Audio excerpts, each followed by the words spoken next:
திடீரென சுடப்பட்டிருக்கக்கூடிய ட்ரம்பினுடைய லேடி ஃப்ரெண்டை இன்னைக்கு சதி செஞ்சிருக்காங்களா? அது மட்டும் இல்லாம வாஷிங்டன்ல களமிறங்கி இருக்கக்கூடிய டிஎம்கே இன்னைக்கு இதற்கு எதிராக என்ன பண்ணும்? முஜ்தபா அல் கமேனி அவர்கள் இறந்து விட்டார்களா?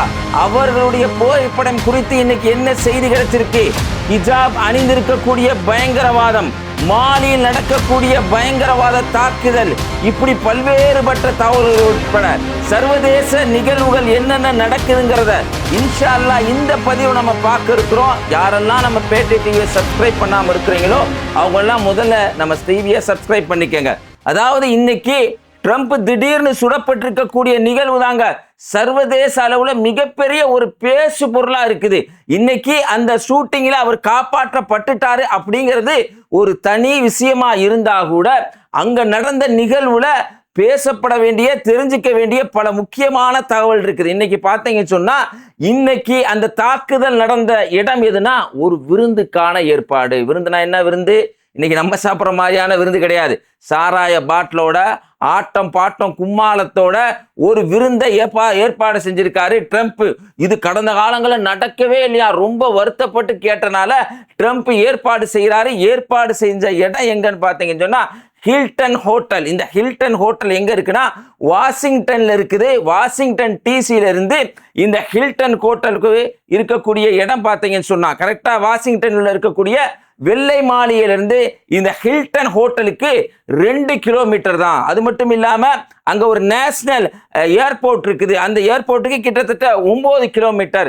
மிகப்பெரிய ஒரு மால் அங்க இருக்குது. அப்படிங்கிறது வாஷிங்டன் டிசியில் நம்ம தெரிஞ்சுக்க வேண்டிய முக்கியமான விஷயம். காரணம் என்னன்னு சொன்னா 2 கிலோமீட்டர் தூரத்துல தானே இருக்குது ஒயிட் ஹவுஸ். ஒயிட் ஹவுஸ்ல போய் இன்னைக்கு வச்சிருக்கலாமே அப்படின்னு சொல்லி பல பேர் பேசிக்கிட்டு இருக்காங்க. அதுக்கான பதில் தான் நம்மளுக்கு என்னன்னு தெரியல. இன்னைக்கு பாத்தீங்கன்னா அந்த ஹில்டன் ஹோட்டல் நீங்க பரவாயில்ல கேள்விப்பட்டிருப்பீங்க.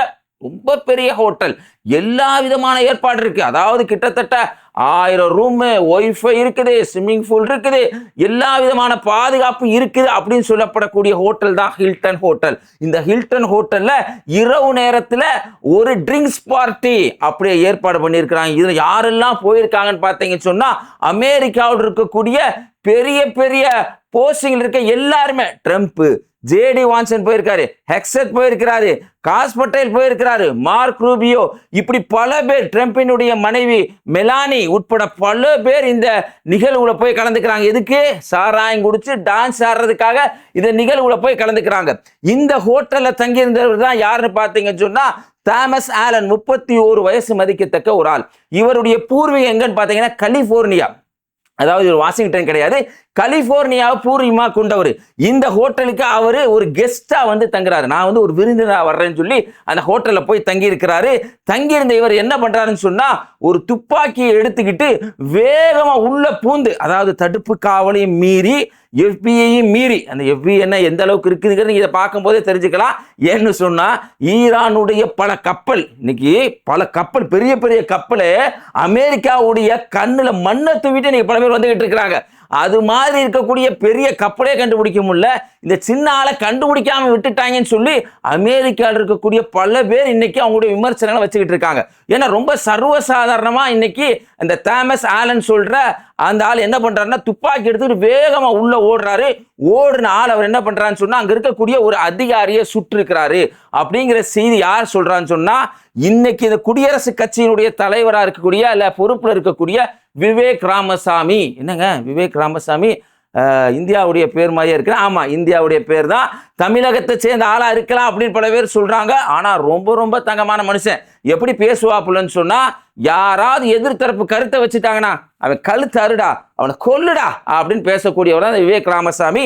அவர் இன்னைக்கு ஒரு பதிவை செஞ்சிருக்காரு. என்னன்னா இவன் சுட்டான்ல, இவன் சுட்டதுல ஒரு அதிகாரி பாதிக்கப்பட்டிருக்காரு அப்படிங்கிற தகவலை சொல்லியிருக்காரு. அதே சமயம் இன்னைக்கு மெலானி, ட்ரம்ப், ஜேடி வான்ஸ் பல பேர் பாதுகாக்கப்பட்டுட்டாங்க அப்படிங்கிற செய்தியும் கிடைச்சிருக்கு. இதுக்கிடையில வாஷிங்டன் டிசிலேயே மறுபடியும் ஏன் இதை வைக்கணும் அப்படிங்கிற ஒரு கேள்வி வந்திருக்கு. ஏன்னா வாஷிங்டன் டிசியில உள்ள இந்த ஹில்டன் ஹோட்டல்ல, அதாவது மார்ச் 30, 1981 இதே மாதிரி ரோனல்ட் ரேகன் சொல்லி அமெரிக்காவினுடைய பிரதமர் இருந்திருக்கிறாரு. அவர் இதே மாதிரி அதிபர் தான். அவர் என்ன பண்ணிருக்காருன்னு சொன்னா இதே ஹில்டன் ஹோட்டல்ல நிகழ்ச்சியை முடிச்சுட்டு வெளியில போறப்ப அங்க வந்திருக்கக்கூடிய ஜான் ஒரு ஆள், இந்த ஜான் யாருன்னு சொன்னா நம்ம டிவிக்கு ஃபுல்லா பாருங்க, பார்க்கும்போது உங்களுக்கு தெரியும். அவன் என்ன பண்றான்னா 6 முறை அவரை சொல்றார். ரோனல்ட் ரேகன்கிற அவர் அமெரிக்கானுடைய 80களில் இருந்த அதிபரை நோக்கி சொல்றான். சுட்டதுல அவர் நெஞ்சில குண்டு பாஞ்சிருது. கடைசியில் அவர் காப்பாற்றப்படுறாரு. இதுல 2-3 அதிகாரிகளும் பாதிப்புள்ளாகிறாங்க. கடைசியில் ஜானை பிடிச்சி விசாரிச்சா அவன் என்ன சொல்றான்னா, ரோனல்ட் ரேகன்கிற நாட்டினுடைய அதிபரை நான் ஏன் தெரியுமா சுட்டேன், என்ன காரணம்னா ஜோடி பாஸ்டர்னு ஒரு லேடி நடிகர் இருக்காங்க, அவங்கள நான் விரும்புறேன், அவங்களுடைய கவனம் என் பக்கம் வரணும் அப்படிங்கிறதுக்காகத்தான் நான் சுட்டேன் அப்படின்னு சொல்றதுதான் இன்னைக்கு தமிழகத்துல டிவிகேவினுடைய போதைக்கு ஆளான மக்கள் இன்னைக்கு பேசுறாங்கல்ல. ஐயோ ஒட்டுப்பட முடியல அண்ணா, ஒட்டுப்பட முடியல அண்ணா அப்படின்னு அழுகுறாங்கல்ல. அவங்களுடைய நிலையோடு ஒத்து போகுதுங்க. இந்த போதை எந்த அளவு கொண்டு போகுதுன்னு பாருங்க. அந்த நடிகை பல முறை ட்ரைசோர் பண்ணியிருக்காங்க. ஜானுங்கிறவன் ட்ரைசோர் பண்ணி கூட பிடிக்க முடியல, கான்டாக்ட் பண்ண முடியல. என்ன பண்றான், கடைசியில நாட்டினுடைய அதிபரையே போய் துப்பாக்கி எடுத்து சுடுறான், தான் பக்கம் அந்த பொம்பளை பார்க்கணுங்கிறதுக்காக. இன்னைக்கு டிவிகேவுடைய ஆட்கள் இன்னைக்கு தங்களுக்கு கண்டிப்பா இங்க ஜெயிக்க மாட்டாங்க. ஜெயிக்கலாட்டி இவங்களுடைய நிலை என்னவா இருக்கும் அப்படிங்கிறத இங்க தமிழக அரசு கவனிக்கணும். ஏன்னா உண்மையிலே டிவிகேக்கு நம்ம சொல்ற செய்தி என்னன்னா, நீ மனுஷனா சிந்திச்சு பாரு, நீ உண்மையிலேயே சரியான விஷயத்துக்கு நீ போராடினா, நீதிக்கா உண்மைக்கா குரல் கொடுத்தேன்னா தமிழக மக்கள் அறிஞ்சுக்கிட்டு உனக்கு ஓட்டு போடுவாங்க. இவன் ஜெயிக்கலன்னு சொல்லி நீ விஷமமான காரியத்துல, அதாவது ஏதாவது சூசைட் பண்ணிக்காதப்பா, உனக்கு ஒரு அறிவுரையா சொல்லிக்கிறோம். இது டிவிகேக்கு சொல்லக்கூடிய அறிவுரை. ஏன்னா நிகழ்வுகள் அப்படி இருக்கு. அதே சமயம் திமுகவுக்கு சொல்லக்கூடிய செய்தி என்னன்னு சொன்னா, இன்னைக்கு இந்த ஜான் மாதிரி வெறி பிடிச்சி இவங்க ஏதாவது செஞ்சிடலாம். என்ன செஞ்சிருக்காங்க, சோடா பாட்டில் விட்டு எரிஞ்சிருக்காங்க, போலீஸ் அதிகாரியை கடிச்சிருக்கிறாங்க.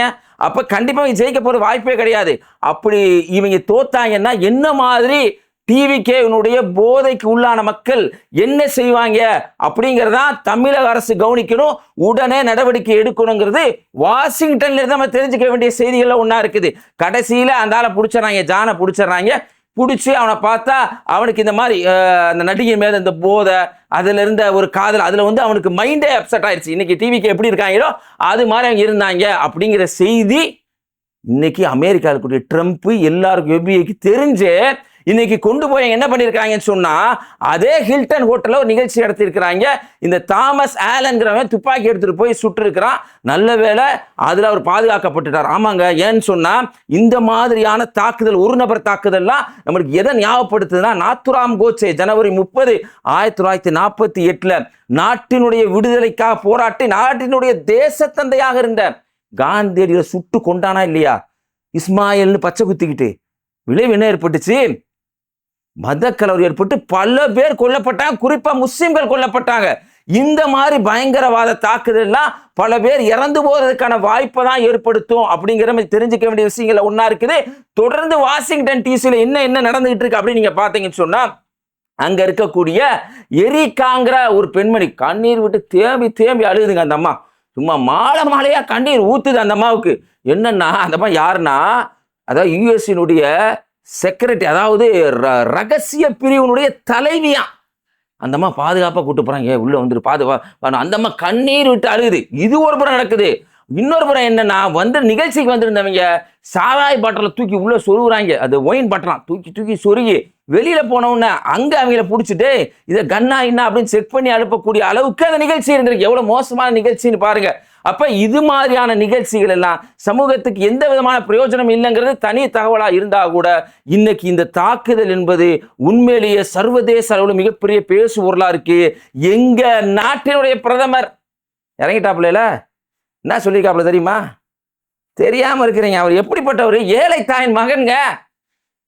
அவர் இப்ப பேசாம எப்படி இருப்பாருங்கிறேன்.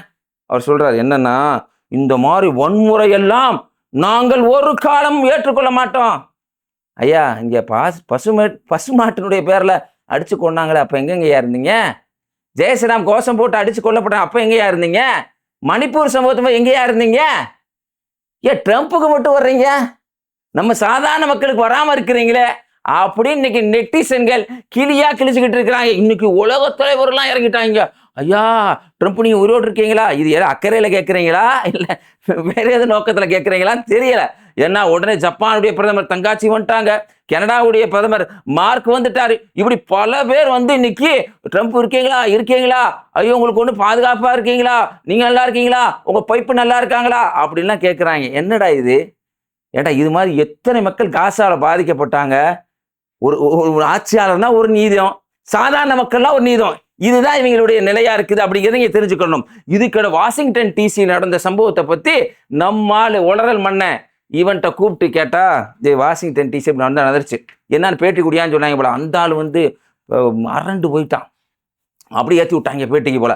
அந்த ஆள் ஒயிட் ஹவுஸ்லேயே வச்சிருக்கலாம். நான் சொன்னேன் கேட்காம இங்கே கொண்டு வந்தீங்க, இதில் பாதுகாப்பே இல்லைடா, ஏன்டா வச்சீங்க அப்படின்னு ஒரு கேள்வி கேட்டிருக்கான். அடுத்தபடி என்ன சொல்றான்னு சொன்னா, அந்த ஆளு இங்க வந்து இப்படி நடக்கும், அதிபருக்கு இவ்வளவு பிரச்சனை இருக்குன்னு என்கிட்ட சொல்லவே இல்லை, சொன்னா அதிபர் பதவிக்கு நான் வந்திருக்க மாட்டேன் அப்படிங்கிற மாதிரி இருந்தா. அப்படி வாயிலிருந்து உண்மை வந்துருச்சு.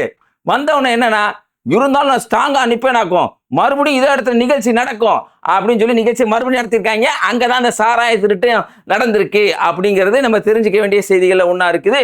தொடர்ந்து பாத்தீங்கன்னா இன்னைக்கு சர்வதேச அளவுல இன்னொரு முக்கியமான செய்தி, ரொம்ப ஒரு பேசு பொருளா இருக்குங்க. பாத்தீங்கன்னா மாலியில் நடந்திருக்கக்கூடிய ஒரு சம்பவம். இந்த மாலி பார்த்தீங்கன்னா கிட்டத்தட்ட மாலியுடைய ஸ்ட்ரக்சர் நம்ம தெரிஞ்சுக்கணும். கிட்டத்தட்ட ஒரு 3 கோடி மக்கள் இருக்கிறாங்க, அவ்வளோதாங்க. 3 கோடி மக்களில் கிட்டத்தட்ட 6 to 7 மில்லியன் மக்கள் வந்து சாப்பாட்டுக்கு வழி இல்லாமல் இருக்கிறாங்க. 3 மில்லியன் மக்கள் என்ன பண்ணுறாங்கன்னா புலம்பெயர்ந்து, அதாவது இருப்பிடம் இல்லாமல் இருக்கிறாங்க. நாட்டினுடைய வருவாய், அதாவது நாட்டினுடைய பிரதான வருவாய்னு ஒன்று இருக்கும்ல, அது என்னன்னு கேட்டிங்கன்னா ஆச்சரியப்பட்டுருவீங்க.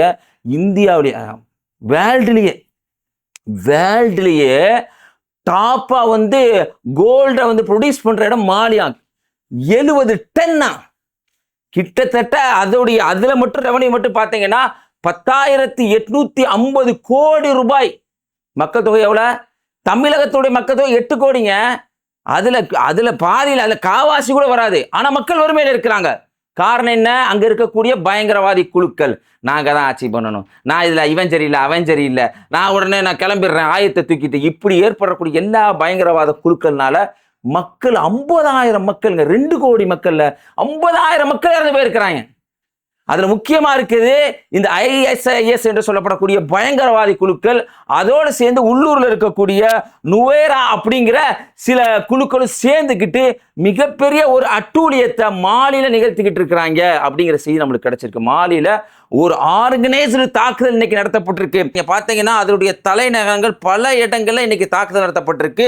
இந்த பயங்கரவாத குழுக்கள் தான் தாக்குதல் நடத்திருக்காங்க. காவே, பூராம், பம்கே, மொபாட்டி போன்ற நகரங்கள்லாம் ரொம்ப இராணுவ தளவாடங்கள் உள்ளது. அதாவது மாலியினுடைய இராணுவ தளவாடங்கள் உள்ள பகுதி.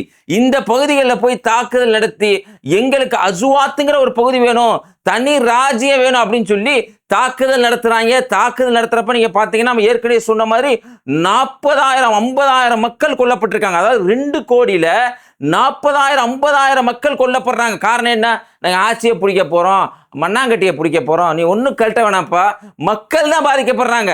நாங்கள் இதை பண்ண போறோம் அதை பண்ண போறோம், ஒவ்வொருத்தையும் குறை சொல்லிக்கிறது, நீ சரியில்லை அவன் சரியில்லை அப்படின்னு சொல்லிக்கிட்டு மக்கள் தான் இறந்து போறாங்க. சரி, மாலியுடைய அரசாங்கம் எப்படி இருக்குது? மாலியுடைய அரசாங்கம் நம்ம ஏற்கனவே சொல்லியிருந்த மாதிரி கிட்டத்தட்ட 7 டன் தங்க உற்பத்தி. என்ன பண்றது? உடனே முன்னாடி பிரான்ஸை கூப்பிட்டு வச்சிருந்தாங்க. மக்கள் எதிர்ப்பு தெரிவிக்கும் 2022 பிரான்ஸ் ஓடிட்டாங்க. அதுக்கப்புறம் ரஷ்யாவை கூப்பிட்டுக்கிட்டாங்க.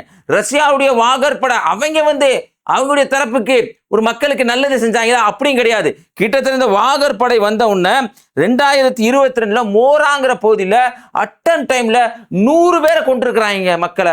இந்த தாக்குதல்ல பெரும்பாலும் மக்கள் தான் இறந்து போயிருக்கிறாங்க. ஆட்சியை பிடிக்க போறேன், மயிரை பிடிக்க போறேன் அப்படின்னு சொல்லி பல மக்களை தான் இந்த குழுக்கள் கொண்டுகிட்டு இருக்காங்க அப்படிங்க நம்ம தெரிஞ்சுக்கணுங்க.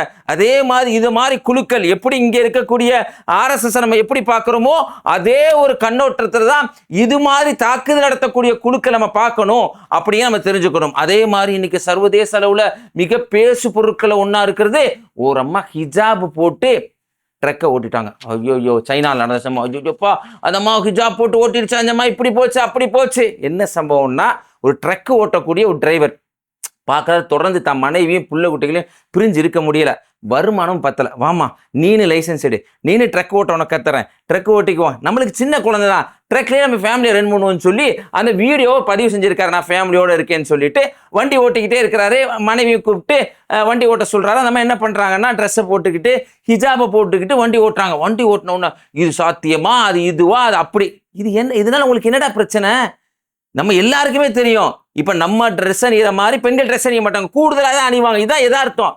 இதனால அவங்க புர்கா போட்டுக்கிறது, ஹிஜாப் பண்ணிடுறது இவங்களுக்கு ஒரு பிரச்சனையா இருக்கு. யாருக்குன்னா சர்வதேச சங்கிகளுக்கு ஒரு பிரச்சனையா இருக்கு அப்படிங்கிற நம்ம தெரிஞ்சுக்கணும். அதே மாதிரி இன்னைக்கு சர்வதேச அளவுல பேசு பொருட்களை ஒன்னா இருக்கக்கூடிய முஜ்தபா அல் கமேனி அவர்கள் கொல்லப்பட்டு விட்டார்களா அப்படிங்கிற ஒரு செய்தி, அதுக்கு முகாந்திரமான ஒரு வீடியோ வந்திருக்கு. அதை நம்ம மறுக்க முடியாது. அந்த வீடியோ அப்படி காட்டுறாங்க. காரணம் என்னன்னா, அதாவது ஈரான்ல ஒரு வீடியோ ஒன்று போடுறாங்க. அந்த வீடியோவில் பார்த்தீங்கன்னா ஒரு ஃபோட்டோ ஒன்று திறந்து அதில் பார்த்தீங்கன்னா இறந்து போன தலைவருடைய பலருடைய ஃபோட்டோ அதில் இருக்குது. அதில் பார்த்தீங்கன்னா ஆயத்துல்லா அல் கமேனி இருக்காங்க, பக்காவி இருக்காங்க, சுலைமானி இருக்காங்க, அலி லாரிஜினி இருக்காங்க. இப்படி பலருடைய ஃபோட்டோ இருக்குது. அதில் முஜ்தபா அல் கமேனியுடைய ஃபோட்டோவும் இருக்கிறனால பல பேர் சர்வதேச அளவில் முஜ்தபா அல் கமேனி இறந்துட்டாரா அப்படிங்கிற ஒரு கேள்வி வச்சிருக்காங்க. ஆனால் ஐஆர்ஜிசி இதை உறுதிப்படுத்தலை அப்படிங்கிறத நம்ம தெரிஞ்சுக்கணும். இதுக்கிடையில் பார்த்தீங்கன்னா போர் நிறுத்தத்துக்கான பேச்சுவார்த்தை காரணமா அப்பாஸ் அராக்சியா பாகிஸ்தானுக்கு போனாரு அப்படிங்கிற செய்தியை நம்ம தெரிஞ்சுக்கணும். அப்பாஸ் அராக்சியா போர் நிறுத்தத்துக்காக அங்கே போயிருக்கிறாரு. உடனே ட்ரம்ப் நான் உடனே குஷ்னரை என்னுடைய மருமகன் இருக்கானா இல்லையா அவனை அனுப்புறேன், அது மட்டும் இல்லாமல் விட்காஃபரை நான் அனுப்புறேன் அப்படின்னு சொன்ன உடனே அப்பாஸ் அராக்சியா இல்லைப்பா நான் அதுக்காகலாம் வரல, ஐஆர்ஜிசி அனுமதி கொடுத்தா தான் நான் பேச முடியும்னு சொல்லிட்டு அவர் எங்கே கிளம்பிட்டாரா, ஓமனுக்கு கிளம்பிட்டாரு அப்படிங்கிறதும் இன்னைக்கு சர்வதேச அளவில் நம்ம தெரிஞ்சு கொள்ள வேண்டிய விஷயமா இருக்குது. ஹர்முஸ் ஜலசந்தி இதனால சிக்கி தவிர்க்கக்கூடிய நிலை ஏற்பட்டிருக்குது. இன்னைக்கு ஒரு 4 கப்பல் வந்திருக்கு. அதிலும் குறிப்பா பார்த்தீங்கன்னா இந்தியாவுடைய கப்பல் வந்திருக்கு அப்படிங்கிறதா நம்மளுக்கு சந்தோஷத்துக்குரிய விஷயமா இருக்கணும். ஏன்னா இவங்க சண்டை போட்டுக்கிட்டு அந்த இடத்துல போய் நம்மளுக்கு பாதிப்பு வந்துடக்கூடாதுங்கிறது யதார்த்தமா மனுஷன் விரும்பக்கூடிய விஷயம் தானே. அதனால இந்தியாவுடைய கப்பல் வந்திருக்கு அப்படிங்கிறதும் ஒரு சந்தோஷமான செய்திகள் ஒன்றா இருக்குது. அதுக்கடையில் இன்னைக்கு இந்த ஹர்முஸ் ஜலசந்தி வழியா ஒரு கப்பல் வர்றதுக்கு 2 மில்லியன் USD தரணும், அதை யுவான்ல தரலாம் அப்படின்னு முன்னாடி சொல்லியிருந்தாங்க. இப்போ இன்னைக்கு ஈரான் என்ன சொன்னா, திரகம்ல கூட கொடுங்கடா, எங்க திரகம்ல கொடுங்கடா, எங்க நாட்டு காசை கொடுங்கடா அப்படின்னு இன்னைக்கு ஈரான் சொன்ன உடனே இந்தோனேசியாக்காரன் பைத்தியம் முடிச்சிருச்சு. மாலக்கான ஒரு ஜலசந்தி. இதுல பாத்தீங்கன்னு சொன்னா கடந்த காலம் நம்ம சொல்லியிருந்தோம், அமெரிக்காவோட ஒரு ஒப்பந்தம் போட்டாங்க இந்தோனேசியா. எந்த உறுத்தலும் இல்லாம ஒரு ஒப்பந்தத்தை போட்டாங்க. அந்த ஒப்பந்தம் போடுறது சீனாவை டார்கெட் பண்ணி தான். ஏன்னா சீனாவுக்கு தான் அந்த ஜலசந்தி வழியா நிறைய கப்பல்கள் வருது அப்படின்னு தெரிஞ்சாலும் அமெரிக்கா ஒரு செக்கு வச்சா இது அறிஞ்சிருந்து கூட இந்தோனேசியா ஒரு ஒப்பந்தத்தை போட்டாங்க. அவையில் காசு வந்துருச்சு. ஈரான் வாங்கினால நம்மளுக்கு காசு வாங்குவோம் அப்படிங்கிற ஒரு எண்ணம் வந்துருச்சான். ஈரான் வாங்குறதுக்கு கூட ஏதாவது ஒரு காரணத்தை சொல்லிக்கலாம். ஏன்னா 80 தடை போட்டு வச்சிருந்தேன், அது மட்டும் இல்லாமல் அமெரிக்கா வர இப்போ நிறைய அடிச்சுட்டாங்க, உள்கட்டமைப்பு பாதிப்பாயிருச்சு அப்படின்னு சொல்றதுக்கான ஒரு நியாயமான காரணம் இருக்கு. ஆனால் இந்தோனேசியாவுக்கு எந்த வித நியாயமான காரணமும் இல்லாமல் இந்தோனேசியாவில் இருக்கக்கூடிய அதிபர் இன்னைக்கு பணத்தாசை பிடிச்சி இப்படிப்பட்ட ஒரு வேலை செஞ்சிருக்கனால சர்வதேச அளவில் அவர் மேல் ஒரு கண்டனம் எழும்பி இருக்கிறது அப்படிங்கிற நம்ம தெரிஞ்சுக்க வேண்டிய செய்திகளை ஒன்றா இருக்கும் சர்வதேச அளவில். அதே மாதிரி சர்வதேச அளவில் இன்னொரு பேசு பொருள் என்னன்னு சொன்னால், லெபனானுடைய தெற்கு பகுதியை இன்னைக்கு காசா மாதிரி மாற்றிட்டாங்கிறாங்க. நெத்தனியா மாற்றிட்டானா அடிச்சு அந்த பகுதிகளில் லிட்டானி ஆற்று வரைக்கும், அதாவது லிட்டானி ஆற்றுங்கிறது அதாவது லெபனானுடைய, அதாவது இஸ்ரேல் லெபனான் எல்லையில ஸ்டார்ட் பண்ணி கிட்டத்தட்ட ஒரு 30 கிலோமீட்டர்ஸ் இருக்கும். அந்த பகுதியை காசா மாதிரியே மாற்றிட்டானா விட்டாங்களா ஹிஸ்புல்லா, அவங்களுடைய எதிர்ப்பை காட்டணும்ல. அதனால பல பகுதிகளை இஸ்ரேலுடைய பல பகுதிகள், அதெல்லாம் எந்த பகுதினா மிஸ்கேவ்னு சொல்லுவாங்க, மனாரா, கலீலி போன்ற பகுதிகள், இவங்களுடைய ராணுவ பகுதிகளில் இந்த சமயம் ட்ரோன் அனுப்பல, இந்த சமயம் ஹிஸ்புல்லாக்கள் மிசில்களை அனுப்பி இருக்கிறாங்க அப்படிங்கிற செய்தியும் சர்வதேச அளவுல பேசு பொருளா இருக்குது. சர்வதேச அளவுல பல செய்திகள் இறைவனுடைய வல்லமையே நம்மளுக்கு நிரூபிக்குது அப்படின்னே சொல்லலாங்க. டெக்சாஸ்ல மிகப்பெரிய ஒரு புயல் ஏற்பட்டு அமெரிக்காவுக்காரன் என்ன சொன்னான்னா, ட்ரம்ப் ஓப்பனாக சொன்னார், எனக்கு ஈரானுடைய ஆயில் தேவை, அவங்களோட ஆயிலை எடுத்துக்க போறேன் அப்படின்னு சொன்னார். அதனால தானே வெனிசுலாவுடைய அதிபர் நிக்கோலஸ் மாத்ரோவை கடத்திட்டு வந்தாங்க. 87 பேர். இன்னும் சொல்ல போனா கிறிஸ்துவர் சங்கி கிறிஸ்துவர்களுக்கு சொல்லணும், சில சங்கி கிறிஸ்துவர்களுக்கு சொல்லணும். என்ன சொன்னாங்கன்னா, எந்த நம்ம வீடியோ போட்டாலும் ஜெய் இஸ்ரேல் ஜெய் இஸ்ரேல் சொல்லுவாங்க. ஆனா அமெரிக்காக்காரன் போனப்ப நிக்கோலஸ் மாத்ரோவை கைப்பற்றதுக்காக 87 கிறிஸ்துவர்களை கொண்டாங்க அந்த இடத்துல, அந்த ஸ்பாட்ல. அப்படி கைப்பற்றி கொண்டது காரணம் என்ன? ஆயில் தான். அதே மாதிரி ஈரானே ஒரு ஆயிலா தானே காட்டினாங்க. இப்ப சொன்னா ட்ரம்ப் எனக்கு அங்க இருக்க ஆயில் வேணும்னு சொன்னான். ஏன்னா மாத்தி மாத்தி பேசுவான். அந்த இப்ப பேச ஒரு வார்த்தையை நம்ம சொல்றோம். இன்னைக்கு அதுல இறைவன் மிகப்பெரிய ஒரு தண்டனையை கொடுத்திருக்கலாம்னு சொல்லலாம். டெக்சாஸ்ல அவங்களுடைய ஆயில் ரிஃபைனரி ஆயில் குழாய்கள் இந்த சூறாவளி காற்றுமா அடிக்கப்பட்டு அது வெடிச்சு பெரிய நீர், அதாவது பெரிய நெருப்பு தீ பந்த மாதிரி அப்படி பத்துக்கிட்டு எரியுதுங்க. அதனுடைய காட்சிகள் இன்னைக்கு வந்திருக்கு. பல பேர் பார்த்து நீ செஞ்ச அட்டூழியத்துக்கு தாண்டா அப்படி ஏற்பட்டிருக்கு அப்படின்னு பல பேர் சொல்லிக்கிட்டு இருக்கிறாங்க. அதே மாதிரி வீடியோனுடைய ஒவ்வொரு கடைசி பகுதியிலும் காசா மக்களுடைய கண்ணீர் கதை நம்ம சொல்லிக்கிட்டு வர்றோம். எரிகா அப்படின்னு ஒரு செய்தி நம்ம சொல்லியிருந்தோம். அமெரிக்காவில் இருக்கக்கூடிய ரகசிய இராணுவத்தினுடைய தலைவியாக இருந்த ஒரு புள்ள. அந்த அம்மா இந்த வாஷிங்டனில் போய் ஹில்டன் ஹோட்டலில் கடந்துக்கிட்டு ஒரு துப்பாக்கி சூடு நடந்தவொன்னே தேம்பி தேம்பி அழுகுது. அதை சமாதானப்படுத்தி கூப்பிட்டு போகிறாங்க. இந்த அம்மா அப்படியே வச்சுக்கோங்க. அதே மாதிரி காசாவில் 18/2023 நவம்பரில் நடந்த ஒரு சம்பவம். ராய்ட்டர்ஸ் இந்த செய்தியை பதிவு செய்கிறாங்க. சாமா கொஸ்டா அப்படின்னு ஒரு சிஸ்டர், அது செவிலியர், நிறைமாத கர்ப்பிணி, 3 குழந்தைகளுடைய தாய், தன்னுடைய தந்தையும் தகப்பனையும் இந்த போரில் இழந்திருந்தாங்க. இஸ்ரேல் கொண்டிருந்தாங்க. இதுக்கிடையில் அவங்க வசித்த பகுதி ரஃபாவிலிருந்து கான்யூனிஸ் இருக்கக்கூடிய நாசர் மருத்துவமனை 6 கிலோமீட்டரு அந்த மருத்துவமனைக்கு வர்றதுக்கு நடந்தே வருவாங்க. எப்படின்னா வழியில் ஃபுல்லாக குழி பள்ளம், அதுக்கிடையில் இஸ்ரேல்காரன் குண்டு போட்டுக்கிட்டே இருப்பான். அதுக்கிடையில் மக்களுக்கு சேவை பண்ணணும் அப்படிங்கிற ஒரு எண்ணத்தோடு நடந்து வரக்கூடிய ஒரு நிறைமாத கர்ப்பிணி. அவங்க சொல்கிறாங்க, நான் கண்ட காட்சிகள், நாசர் மருத்துவமனைக்கு நான் ஒரு முறை வர்றேன், வந்தால் எங்கே பார்த்தாலும் ரத்தம், சிறுவர்கள் சப்பல் இல்லாமல் ஓடுறாங்க, பலருக்கு காயம், முதியவர்கள் சேரில் உட்காந்துருக்குறாங்க. ரொம்ப ஒரு மோசமான நிலையை நான் பார்த்தேன். அந்த சமயத்தில் கூட ஈமான் அப்படிங்கிற ஒரு சகோதரிக்கு 2 குழந்தைய இறைவன் கொடுத்துருந்தான். அந்த 2 குழந்தைய வெளியில் கொண்டு வரப்போ கூட ஒவ்வொரு முறையும் நான் அந்த சமயத்தில் இறைவனை அல்ஹம்துலில்லாஹ் என்று புகழுவேன் அப்படின்னு அவங்க சொல்கிறாங்க. சொல்லிக்கிட்டே தான் வாழ்க்கையில் நடந்த சம்பவத்தை சொல்கிறாங்க. அவங்களுக்கு அந்த நிறைமாத கர்ப்பிணியாக இருக்கிறப்ப அவங்களுக்கு நயா அப்படின்னு ஒரு குழந்தை, நயானா மான் அர்த்தமா காசா மொழியில், இல்லை அது அரபிலான்னு தெரியல, இல்லை அவங்க சொல்கிற ஒரு வழக்க மொழியா என்னன்னு தெரியல. எனக்கு இறைவன் நயாங்கிற ஒரு குழந்தையை கொடுத்தான். எனக்கு கிடைச்ச கிஃப்ட் என்ன தெரியுமா? அவங்க சொல்கிறாங்க, அந்த சகோதரி சொல்கிறாங்க, இந்த சிசரின் பண்ணுறப்ப இன்ஜெக்ஷன் போடுவாங்கல்ல, அந்த இன்ஜெக்ஷன் வேறு யாருக்கும் கிடைக்கல. அப்படின்னா என்ன அர்த்தம்? காசாவில் இது மாதிரி சிசரிங் நடந்த வேறு யாருக்கும் இன்ஜெக்ஷன் போடாமல், நம்ம ஏற்கனவே பல வீடியோவில் சொல்லியிருக்கோம், பல பேருக்கு அந்த லோக்கல்னு சொல்லுவாங்கள்ல, மரத்து போகிற இன்ஜெக்ஷன், லோக்கல்னு அதை சொல்லுவாங்க மருத்துவர்கள்லாம், அந்த இன்ஜெக்ஷன் போடப்படாமலேயே பல பேருக்கு ஸ்டிச்சிங்கு, அறுவை சிகிச்சை இப்படிலாம் பண்ணப்பட்டிருக்கு. இவங்களுக்கு எனக்கு அந்த மருந்து கிடச்சிச்சு, அதனால் எனக்கு சிசரின் கொஞ்சம் பரவாயில்லாமல் ஒரு நிலை ஏற்பட்டுச்சு. ஆனால் தொடர்ந்து எனக்கு சிசரின் பண்ணி என் குழந்தைய எனக்கு கையில் வச்சுக்கிட்டு இருக்கேன். அந்த சமயத்தில் இஸ்ரேல் குண்டை போடுறான். குண்டை போட்ட உடனே அங்கே அடிபட்டு ஒருத்தவங்க வர்றாங்க. வந்தவுடனே என்ன உடனே காலி பண்ண சொல்லி இந்த இடத்துக்கு போக சொல்கிறாங்க. ஏன்னா காலையில் வர்றாங்க, வந்து ஹாஸ்பிட்டலில் வைத்த வழி மருந்து கிடைக்கிது. குழந்தைய பெற்றெடுத்துட்டு ஆம்புலன்ஸில் அந்த குழந்தைய தூக்கிக்கிட்டு சிசரிங் பண்ண அந்த உடம்போட ஆம்புலன்ஸ் எவ்வளோ தூரம் வர முடியுமோ அவ்வளோ தூரம் வந்து கிட்டத்தட்ட ஒரு 2-3 கிலோமீட்டர் பகுதியில் விட்டுறாங்க. விட்டதுக்கப்புறம் அந்த சிசரிங் பண்ண அந்த உடம்போட அந்த குழந்தைய தூக்கிக்கிட்டு தான் வீட்டுக்கு அங்கே ரஃபாவுக்கு போகிறாங்க. போனால் வேறு குழந்தைகள்லாம் அந்த ஓடோடி வந்து இந்த தங்கச்சியை உடனே வந்து பார்க்குற அந்த சம்பவத்தை சொல்லி அவங்க பூரிப்படைகிறாங்க. உண்மையிலே பாருங்கள், எப்படிப்பட்ட மக்கள். ஒரு தாக்குதலில் கண்ணீர் விட்டு அழுகிற அந்த பொம்பளை யார்? யூஎஸ்னுடைய செக்யூரிட்டி ஃபோர்ஸில் இருக்கிற ஒரு பொம்பளை. பல இடிபாடுகளுக்கு மத்தியில் கூட இவங்களுடைய விஷயம் உலகத்தில், இன்னும் சொல்ல போனால் சாமா கொஸ்டாவுடைய வீடியோ உலகத்தில் வைரலாக இருந்துச்சு. நம்மளை எத்தனை பேருக்கு தெரியும் தெரியல. அந்த அளவுக்கு ஒரு சிறந்த செவிலியர் அவங்க இருந்தாங்க அப்படிங்கிற செய்தி நம்ம அறிஞ்சு கொள்ள முடியுது. இது மாதிரி அமெரிக்காக்காரங்க செஞ்ச இந்த தாக்குதலை பலருடைய வாழ்க்கையில் பலர் துன்பத்தை அனுபவிச்சிருக்காங்க அப்படிங்கிறதான் யதார்த்தமாக இருக்குதுங்க. இந்த மாதிரி கண்ணீர் கதைகளை உலக அறிய செய்யறது நம்மளுடைய பொறுப்பாக இருக்குது. அதனால் மறக்காமல் நம்ம ஒவ்வொருவரும் இந்த வீடியோ உங்கள் நண்பருக்கு ஷேர் செய்யுங்க. இந்த வீடியோவை பற்றி உங்களுடைய கருத்தை மறக்காமல் கமெண்ட்டில் பதிவு செய்யுங்க. தொடர்ந்து இணைந்திருப்போம். அஸ்ஸலாமு அலைக்கும். பிஸ்மில்லாஹ் அரபிக் அகாடமி. வீட்டில் இருந்தபடியே குர்ஆனை அரபு மொழியில் படித்து புரிந்து கொள்ள வேண்டுமா? முஸ்லிம் மற்றும் முஸ்லிம் அல்லாதவர்கள், ஆண்கள், பெண்கள், வயது வரம்பு கிடையாது. கல்வி தகுதி தேவையில்லை. திறமை வாய்ந்த அனுபவமிக்க ஆசிரியர்களை கொண்டே வகுப்புகள் நடத்தப்படுகிறது. 3 மாதத்தில் குர்ஆனை சிறந்த முறையில் கற்றுத்தரப்படும். மேலும் விவரங்களுக்கு கீழுள்ள எண்ணை அணுகுங்கள்.